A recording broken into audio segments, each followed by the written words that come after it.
Hello to all my friends out there. So here we are again. So I made some tasty biscuits. Let me show you.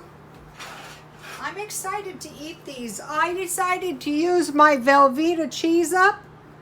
And so what I did is I made my biscuit mix.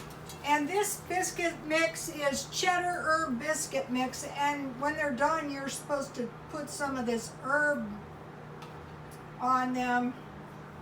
Yum, these smell so good. Yummy. Now all we gotta do is see if we can get them out of the pan. So here is what the box looks like, and I bought two of these, one for now and one for later, and I made two giant biscuits, and I think these are gonna be good. One of the things I think we're gonna be seeing shortages on again is flour, which is really, really creepy. So now we're on my little plate. So, see if I can get my biscuits out of the pan. These are the dollar biscuits from Dollar Tree. I mean the dollars. Ooh, yummy. Ooh, these look good, you guys.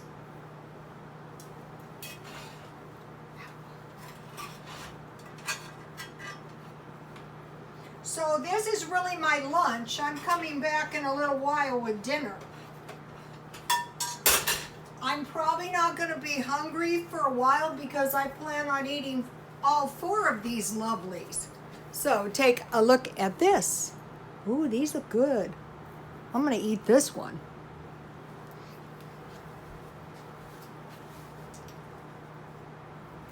Okay, so I made myself some English breakfast tea.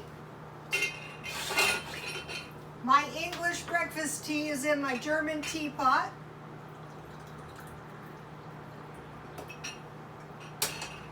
I made my tea a little bit strong because I'm having, oh, I want to put the sugar in first so the sugar dissolves. Sugar and milk. Ooh, yummy, yummy, yummy.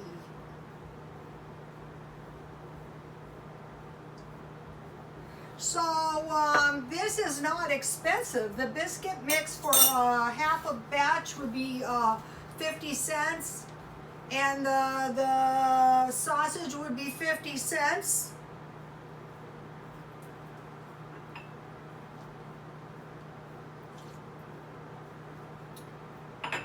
So I hope everyone is doing okay. It's still hot here, you guys. It's a little cooler, but it's not exactly what you would call cool. It doesn't cool off until November. So now let me taste it. Ooh, yummy. First of all, ooh, this looks good. Take a look at this. Yummy, yummy, yummy, yummy, yummy, yummy. You gotta make this.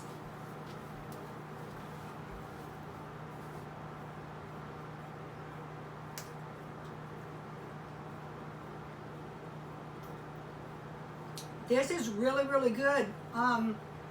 If you don't have this biscuit mix, if you put cheese in your biscuits and you mix herbs with, mixed herbs with butter, it should be essentially the same. So for lunch, I like to have like a meat sandwich of some sort with either a small salad or some fruit. So it's I don't know, this is some peach yogurt. So if you don't have much money, I bought this yogurt for $2. There's 13 days left of the month. So this would give you a dairy and a fruit with your meat and cheese sandwich. So that would be a great idea. Sometimes I put fresh fruit on top of yogurt or canned fruit on top of cottage cheese. And today I got this bread marked down, so I'm thinking later on this would be a great French toast. Maybe, if not today, maybe tomorrow. So I bought two of the biscuit mix. And then at 99 cents only, they had these two big boxes of lard for $1.99 each. So I think it was yesterday or the day before. I also bought two 2 boxes of lard, I think from Walmart, but I think these seem like more. And the thing about lard is after I open it, I keep it in the freezer and it lasts forever. But why you would want so much lard is if anything happens, then you can put lard in your beans. Like if you didn't have any meat, if you had animal fat, because your brain only knows fat and sugar. So a lot of times people will overeat sugar. And so it's one or the other, or else they're deficient in some kind of fat they need, and so they, gobble. Also, sugar is very tasty. I think I have proved that, especially, I still have cookies in the freezer, but with these biscuits, I probably won't need any cookies. So now I want to talk to you guys about something. So, I got curious and I started looking around. So 50% of the U.S. economy, or the gross domestic product, 27 million people, is small businesses. So basically, during the pandemic, the small businesses have pretty much been destroyed. So what would constitute small businesses?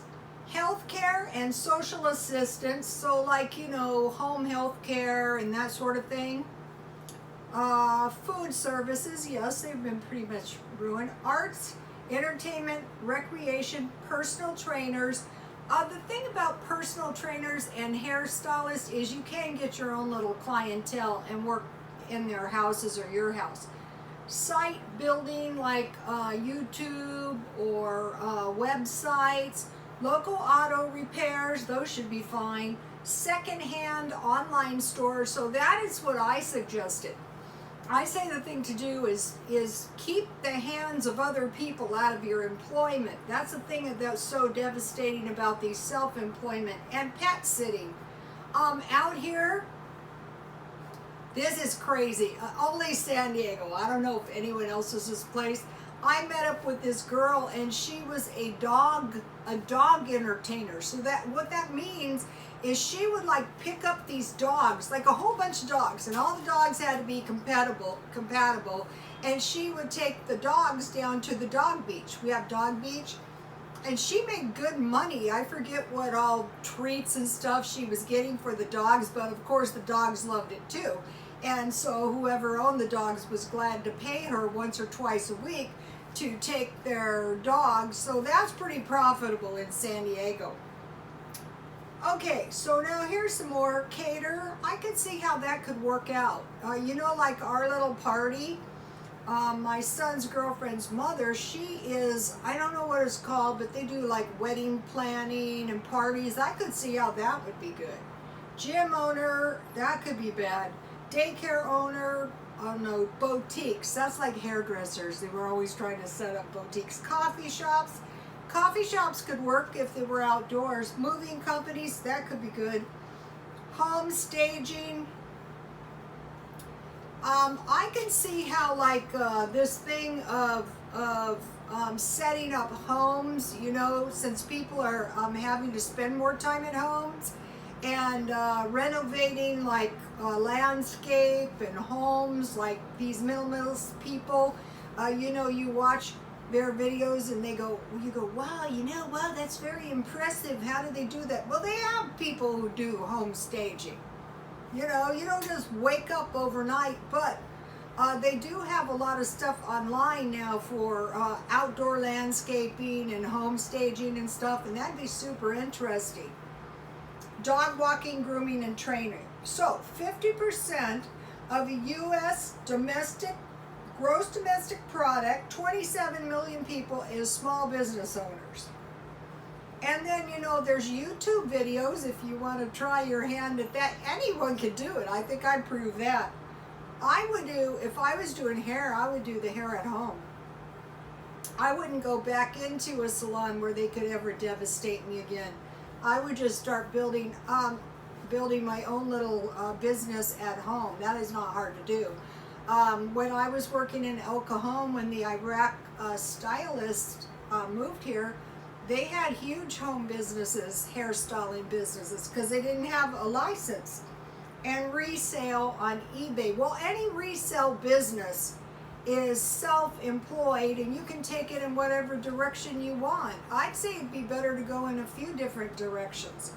There's Craigslist, there's swap meets, there's yard sales, there's eBay.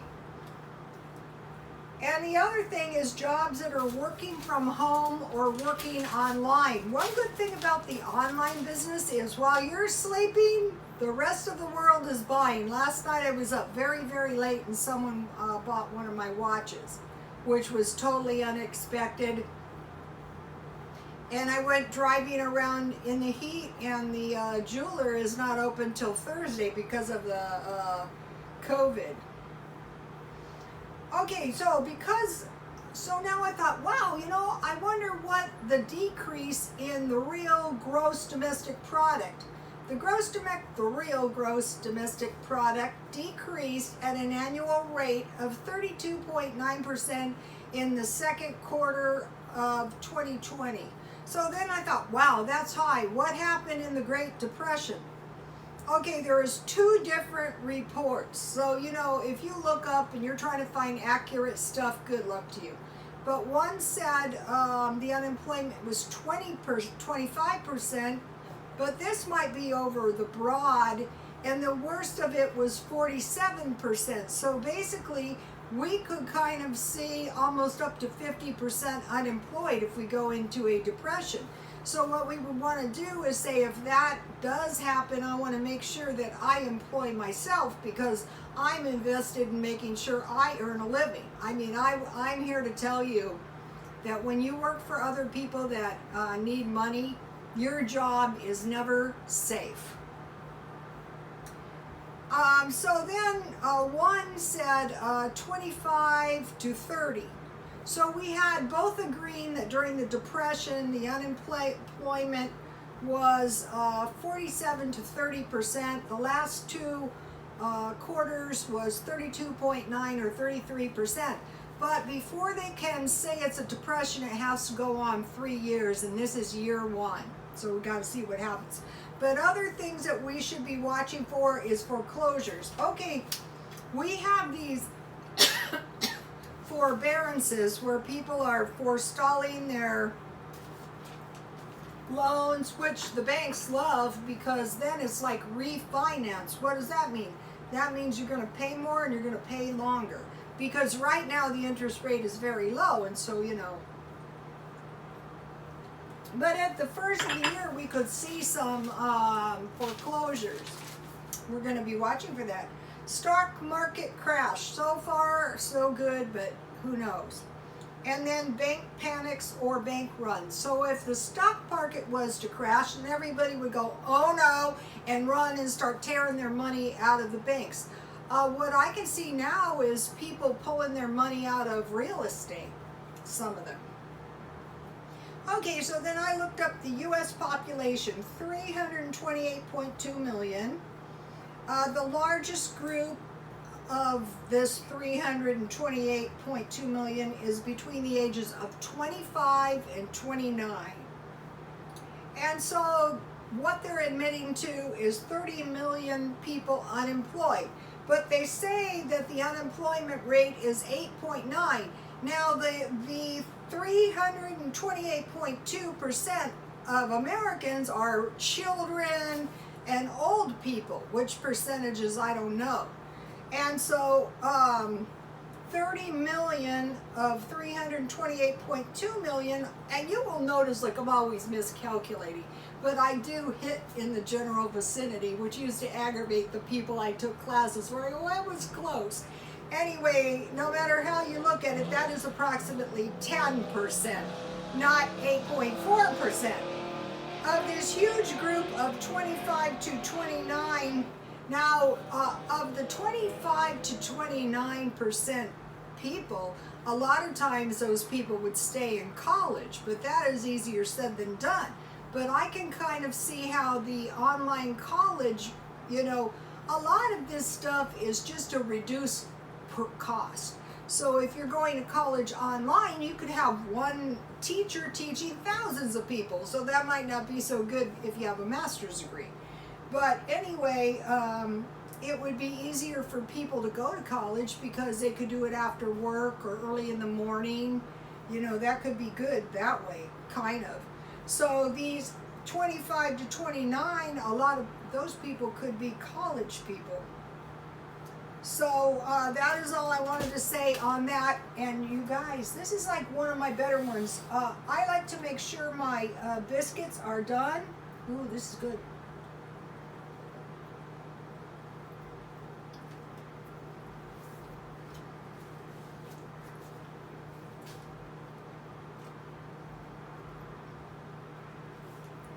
Another thing, I used my sausage grease to grease my pan so that I didn't have to use any of my lard. But what could have been done is I could have made this and I could have used my sausage drippings to make a big pan of gravy, which if you have powdered milk is always possible. Okay, you guys, please like, comment, and subscribe, and God bless you all.